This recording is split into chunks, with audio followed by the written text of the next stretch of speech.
I can feel like 80 rats in my Marys. Me and Drizzy back to back, it's getting scary.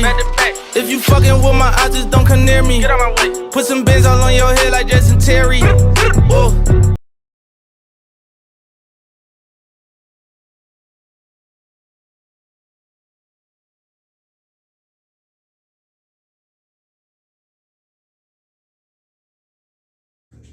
Let's get it. You already know, man, the Faison View Podcast, episode 230, brother.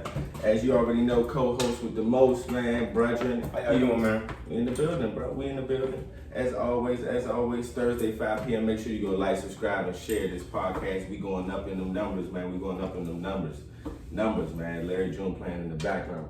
As you already know, Color Power, we here for the summer. We here all year round. It's the perfect time for these. Perfect time, man. For the summer. As you see, the drip on my brother's hat, bro. Game shift 2021. I need this for the summer too, man. It's hot. It is hot. So you definitely need Sunday after Saturday. You definitely need the snapbacks. You already know, man. And yours truly, and I have the summer apparel coming very, very soon at the Faison View Podcast. So make sure you go check in on the page at Instagram on that, man, at the Faison View Podcast. So, man, let's go, brethren. The agenda today, man, our agenda. First and foremost, Massachusetts town created fund to pay reparations to eligible black residents. We're going to find out what that means and give our thoughts on that. I felt like this was a good topic to have. We talk about The Wire, we talk about TV shows, we talk about, all the different type of TV shows. Game of Thrones or The Wire, which is the greater TV series overall? Next, if you still had a relationship with your ex's family after you both moved on, would you still attend their family gatherings? I feel like that's a good question. Snoop Dogg and Kevin Hart will commentate on the Tokyo Olympic Games, which is a huge feat in itself, man. That should be very entertaining. Everybody should be tuned in to that one. And lastly, would you rather be an only child or a child who had 10 siblings, all right? So let's get straight into it, bruh. Straight into it. I've been saying lately about reparations, been talking about reparations, man. It's about time and it's due time. At the end of the day, we're just blessed to even see a time like this because we never would have thought. But also, just within the state, in Massachusetts said town created a fund to pay reparations to eligible. What is eligible supposed to mean? What does that mean? That's what I'm like. What's the criteria to be a black folk that's eligible for reparations? What does that mean? That's why I really wanted to bring this up. Are they breaking it down by years they were born? Exactly, years they were born. Or are you breaking it down by the true ethnicity of the black person? What is the breakdown of this? And I'm just and I get it because I feel like maybe you can't pay all the black folks. Mm-hmm. But I mean, I don't know how many people live in that town in Massachusetts. It's Massachusetts, for crying out loud. But yeah, I get it. You got to figure out a way that you can't pay all the black folks, so it's you got to figure some sort of system out. But yeah, that's the question. What does eligible mean? What does that mean? Do I have to be born between 64 and 2000, or what does that mean? And I find it crazy that we even have to. Shout outs to the town that actually is, actually trying to create a fund. So that's something that to move forward, of course. And a lot of people, us being in school in Massachusetts, and just the vision we had upon Massachusetts, and a lot of people had before going there. Right. So this is just a feat in itself, but also it's just why do we have to ask for these certain type of things? Why do we have to be eligible? Why do we have to, sign on the dotted line for these certain type of things? It's just so crazy because, at the end of the day, we didn't ask to be here. No, and we built this country for free. We built this country for free, and we didn't ask to be here. Yeah. It's crazy, bro. And another place I want to. Yeah, people are so upset that we are here. It's I don't understand. We didn't put ourselves here. We didn't ask to be here. That we are here. I'm blessed to be here. Don't get me wrong. I would take American soil over any other country. It ain't perfect soil, but in comparison, yeah. But but still, you can't force me to be here and then be mad that I'm here and then not treat me wrong and then not want to pay me for the. Yeah, it's just. And then another town, it was stating that that these residents of another town, I didn't mention that, but another town will be receiving $2,100 a year. It's still something, Yeah, I'm not. We don't want to sit here and complain or do anything of that nature. But it's just so kind of distasteful to where it's like we can, as black people, bro, we can be angered. We can feel a lot of different ways. But if you want to be honest, we don't move in that nature. You know, we don't move in the nature of just strictly hate. And the thing that we have mostly, you know, with our issues, more of our issues, but that's just noted in every different ethnicity is just more so of us back and forth between our people. You know what I'm saying? Between us. But that's we don't display. That's only because ours is highlighted more because they're trying to make it seem like it's a thing. Exactly. Like black on black crime. When in all honesty, if you go to any neighborhood where the races are the same, the crime is going to be the same. White on white crime is going to look like that. So is Asian crime in those communities, but because they only highlight black people crime. So. And I just want to honestly speak to just certain things. We're not a political podcast, but it hurts us as black people when you have an Asian hate bill, and not saying there's nothing wrong with that. Yeah, no one nothing wrong with that. We're not with negating that. But the fact of the matter is that we have been here and we have suffered decades, present day, and it's not a hate bill or hate crime for us. I just saw a video where they got dudes, and it was a white guy that was debating against this. So shout out to him. He was in the Senate. And he was talking about how the bill that was proposed, the Senate literally removed all traces of like African Americanism in the bill, and they didn't like denounce the white supremacy part of the bill. Like they removed Frederick Douglass's words, they removed Susan B. Anthony's words, they removed like anything that had to do with black folks in the bill and kept all the white supremacy stuff. So it's like, and dude is sitting there looking at cuz like, yo, like, do you see this, right? Like, why are you saying it's okay? You're basically saying it's okay to teach white supremacy in school, but it's not okay to teach this and stuff like that. So like, you're still dealing with stuff like that. You got people who are trying to remove certain things. It's just time for change. People, you know, old habits gotta die hard, but they gotta die slowly and surely. Things, I always said, like, you like, even when you watch shows, and I'll get to it with Game of Thrones, like, you can't treat people a certain way only for so long and think that's gonna last forever. You know, and we're proof of that as far as African Americans. Like, you know, we went through 400 some odd years of mistreatment, and 400 years is a long time, but even still, like, there was no way you thought that was about to continue. And even within today, like, there are some things our parents put up with, you know, that went on for a long time, like police killings. And now last year was a turning point. Like, dude, there's no way you thought, like, we're not going like that anymore. There's no way you thought that could last forever. And there's other different examples. So it's like you can only treat people a certain way for so long before you get yours. You know, before, like, people, like, you know, the Bible talks about seeking justice and rebuking the oppressor. So it ain't like it ain't a sin to look for justice. It's actually encouraged by the Lord. Absolutely. So yeah, it can only last for so long. Absolutely. And it's like, how long are we gonna continue to how long are we gonna continue to do this, bro? Yeah. Why do we have to ask upon people that honestly we should show a certain type of hate to, just certain people? I'm not saying all Caucasian folks, but the ones who want to have us oppressed.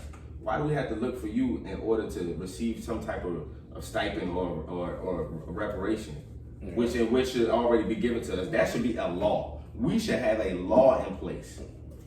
A law in place. Yes, I understand you have to separate and all that other stuff, but why do I have to be eligible to be a black person? Do you not know what I go through in my everyday life?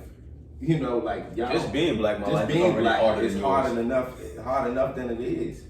Like, y'all, it's just, the only distinction is the gender. That's the only thing that debates whether or not whose life would be harder, like whether you're a black woman or a black man. That's the only thing. That's the only. But just being black in general, my life is already more difficult than yours. Already, just being black in general. Already going right into it. You know, no matter if you're in a good situation or bad, just know that face value. You see around certain areas, you see around certain people, how people react to your face value. Honestly, I've had people lock the door when I walk by their car. Yeah, like across the street. I was like, dang, all right, word. Okay. It's still relevant to this day. So I really wanted to speak on that, because that's something that's very much going on nowadays. It's something that we want to really want to bring to the face front. about reparations because it's needed. It's needed. Shout out to this town. We're not saying this isn't a good thing. We just want to know. We just want to know information. Like, what does eligible mean? Correct. And shout out to the town for even creating a fund in general, because that's moving it forward and that's moving. That's starting the conversation. Absolutely. That's all we need is the conversation to be started. So man, I know you're a Game of Thrones fan. I know you watched The Wire. He's got caught up on The Wire. So now it's time to have this conversation. Which is the greater TV series? Game of Thrones.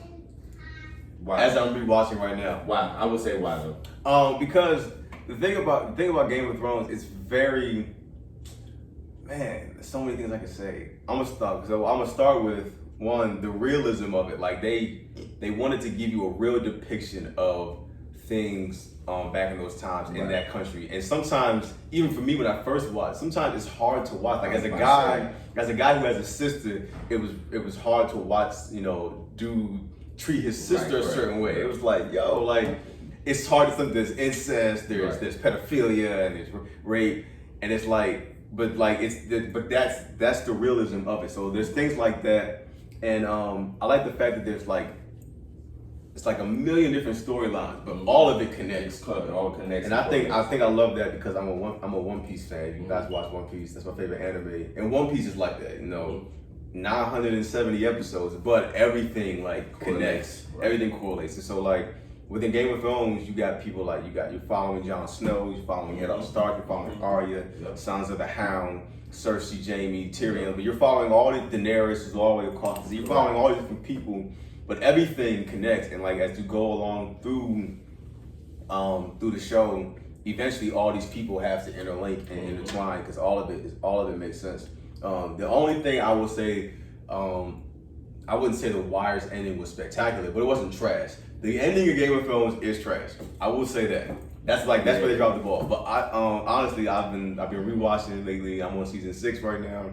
It's hard to like once you start Game of Thrones, it's really hard to turn it off. So that's why for me, like I'm always gonna say Game of Thrones is, even though the ending was terrible, it was probably like the greatest TV show ever. Like, and what's crazy about it is like it's crazy how times change because it's like the streaming services weren't this popular up until we got into college. Mm-hmm. This show started in 2011, fam. It did. We were in high school. We were sophomores.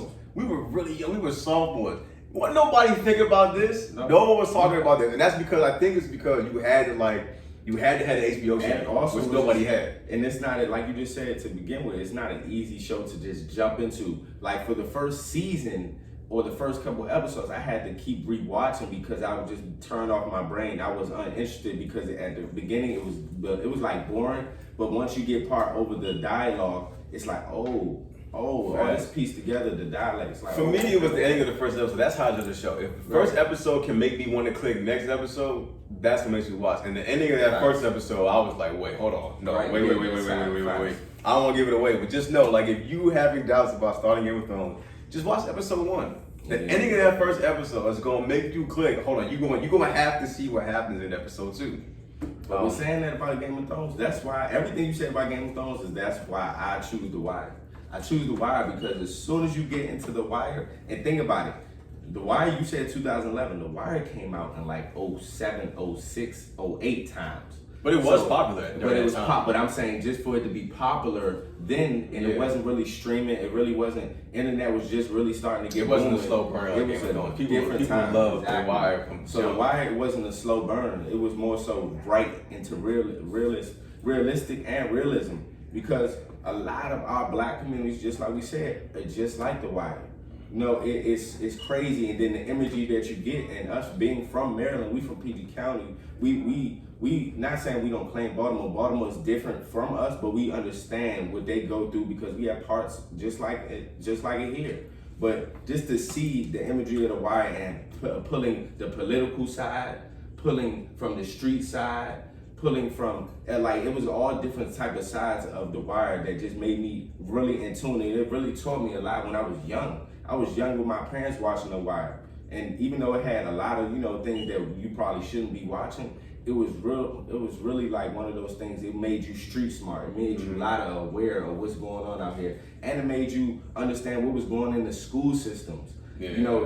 That's the real part that people kind of overlook because you want to get straight to the the intensity of it, but you really read into it. It was a lot of black brothers suffering within the school systems, and you had politicians that were worried about the bodies behind there, the bodies over here, but they really wasn't in tune with the school system and what was going on in the kids' electricity education. wasn't working. And they had to like siphon you know, electricity across. Exactly, funding different things. I pray I never have a friend like James McNulty.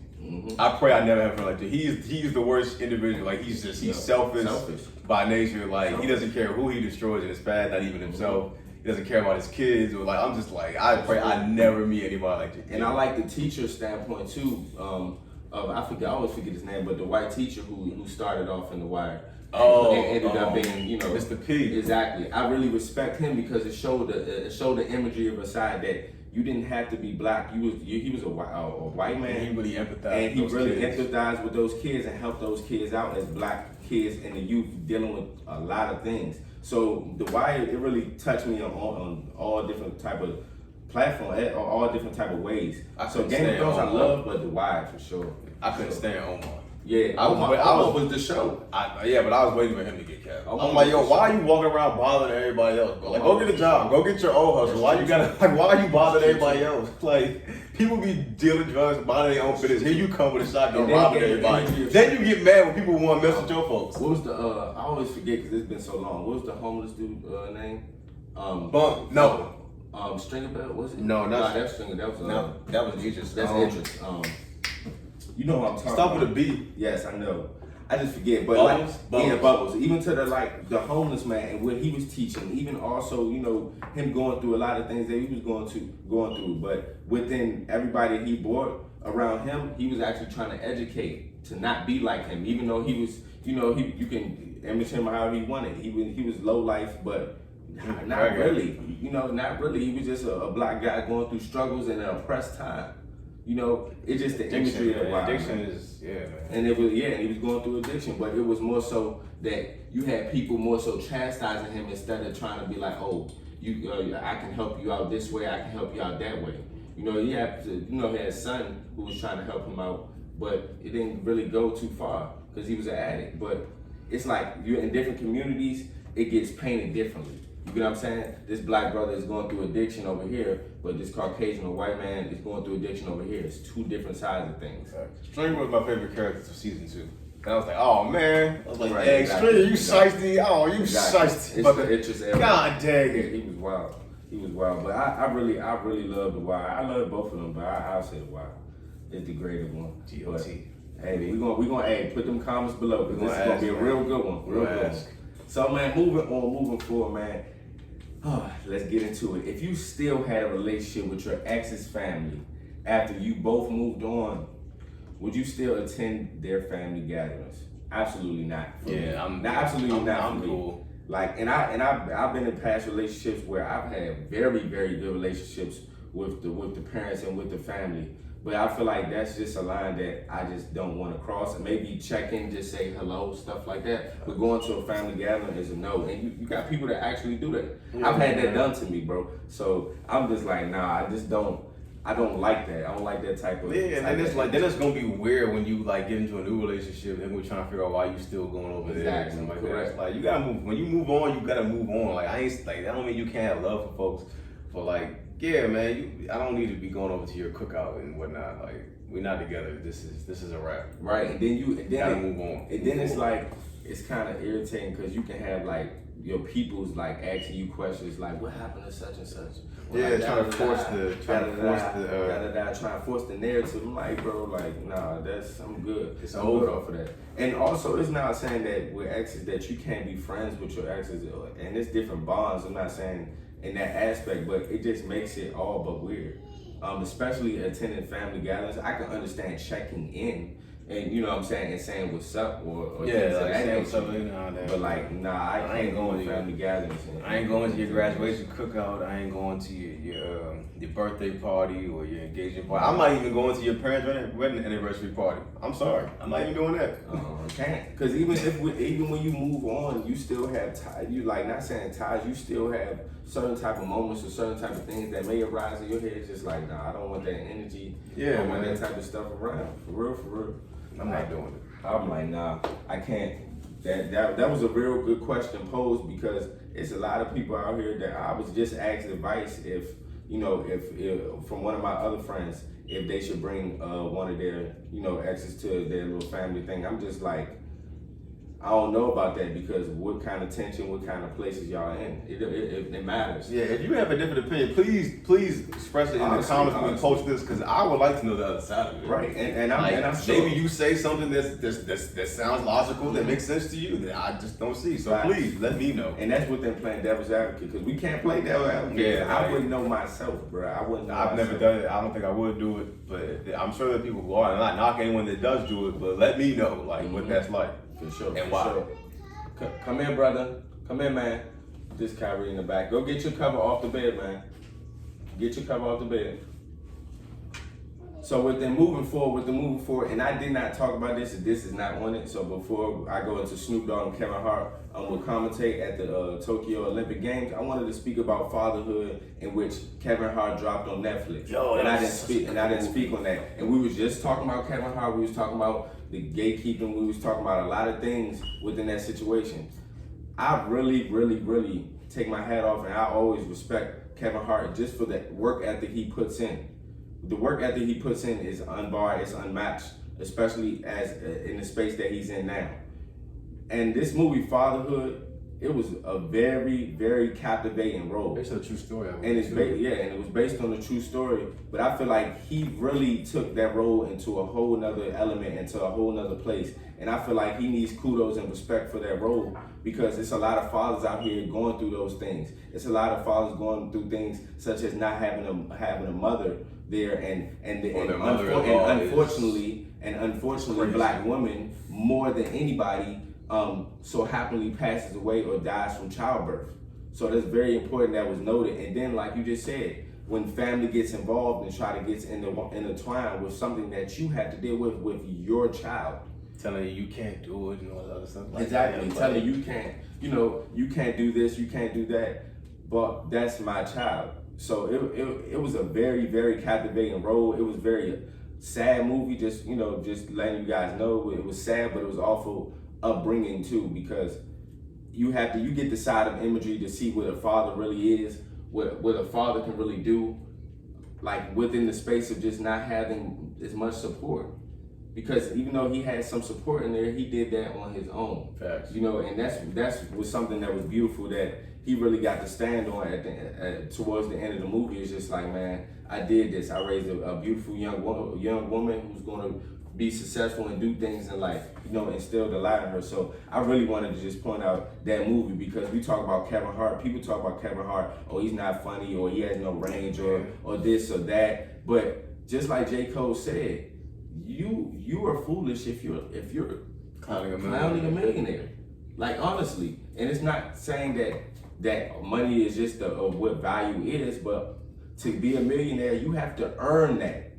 To be honest with you, not all probably earn it. You have to earn and keep it and keep going. And he has shown his consistency. And I don't like that talk about when people just talk about Kevin Hart. It's just like, oh well, he's a gatekeeper or he's this certain type of imagery. Man, we all have opportunities. We all have 24 hours in a day. That's really what it pertains to. And one thing I want to say about this gatekeeper thing, a gate opens both ways. So it can be in a good way and it can be in a bad, it could be in a good way and it could be in a bad way. Just because you call somebody a gatekeeper doesn't mean they're doing something bad. Yeah. The gatekeeper, that is all about what you can control of the higher ups, and you can't let everybody in. But you can't let everybody in. But for the ones that you're doing good deeds to and positive things, and we heard a lot of things of people in Kevin Hart's camp who also tried to really slime him out. I've heard stories about him trying to be slimed out. You remember was it Laughing My Pain? What now to do with the Bush? He had tried to steal from Kevin Hart. And like it was this happened. You know what I'm talking about. Oh, from the beginning part exactly. of it. You know exactly what I'm talking about. Yeah. So it's just like those things go unseen, but people want to talk about the negative with Kevin Hart. Like let's call a spade a spade. This man has earned his spot and earned where he's at right now. Right. You can't knock your hat off to him just because you feel like he's not funny. This man has been consistent, and a lot of people wasn't saying he wasn't funny with Laugh on My Pain. That's what I want to get You know into. what I'm saying? Before I even get into the movie, y'all need to stop talking about Kevin Hart not funny. Kevin Hart has been making us laugh with stand up for years. For years. Since I was like in high school. Like since I'm a grown little man to seriously funny was hilarious. Was the one. Freaking Laugh at My Pain. What now? Not what now? That means like, yo, Kevin Hart is hilarious. That last time it was funny. It wasn't like hilarious. Right. But Kevin Hart is funny. I remember it was God rest my aunt Nikki knew. God rest her soul. She loves Kevin Hart. Mm-hmm. I mean, she had all his movies up to a certain point before she passed. All his stand up. She used to love when I used to imitate his stand up for her. She loves Kevin Hart. Kevin Hart is hilarious. I don't know. I mean, for some reason when black folks reach a certain level, we start doing that to each other. We need to stop. But Kevin Hart is funny. I ain't gonna let y'all do that. And also, it's just like that. To your point, it's mostly black people that are really chastising him. Yeah, like Kevin Hart is funny. And he's funny. Like this movie, oh man, this was really good. He killed this role.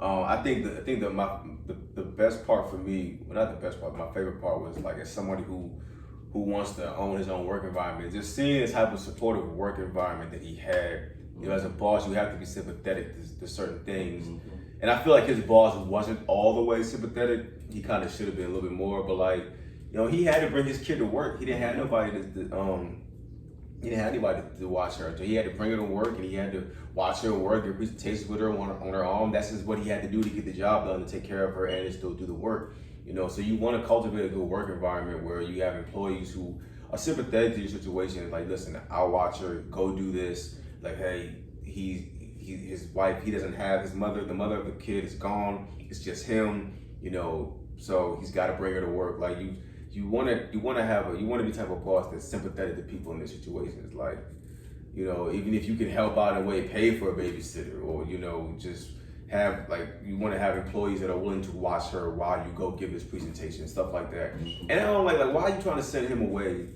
when you know he's got like. Even he said like, yo, why don't you send him? He's from Croatia. He speaks the language. No, I'm sending you. Like, bro, like I have a little girl. I can't just leave. Can't just leave. But yeah, but that was a good part for me to see. But yeah, like that was an incredible film. It shows the dedication and commitment to be a father.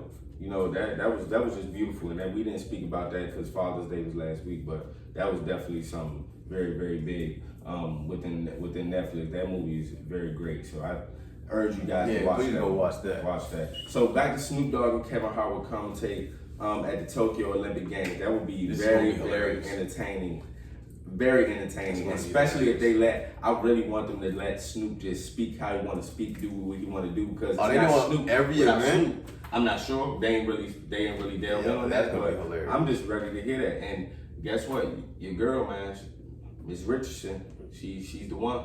She's the one. Shakira Richardson. I want to make sure I get that right. Yeah. Like her first name. But it's beautiful to see that a black woman who's really just being herself really ball out there. She went crazy. She had a bad start to everything. She's the one. She's the one, bro. She's the one. And I really love her attitude. Rest in peace to her mother. I love that the fact that as soon as she won straight to her grandmother and really consoled with her grandmother, because you're really nothing without family. You're nothing without the people that surround you, that actually support you.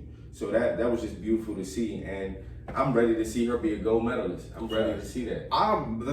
This first was speaking on Kevin Hart and Stu. That's going to be hilarious. That's going to be OD hilarious.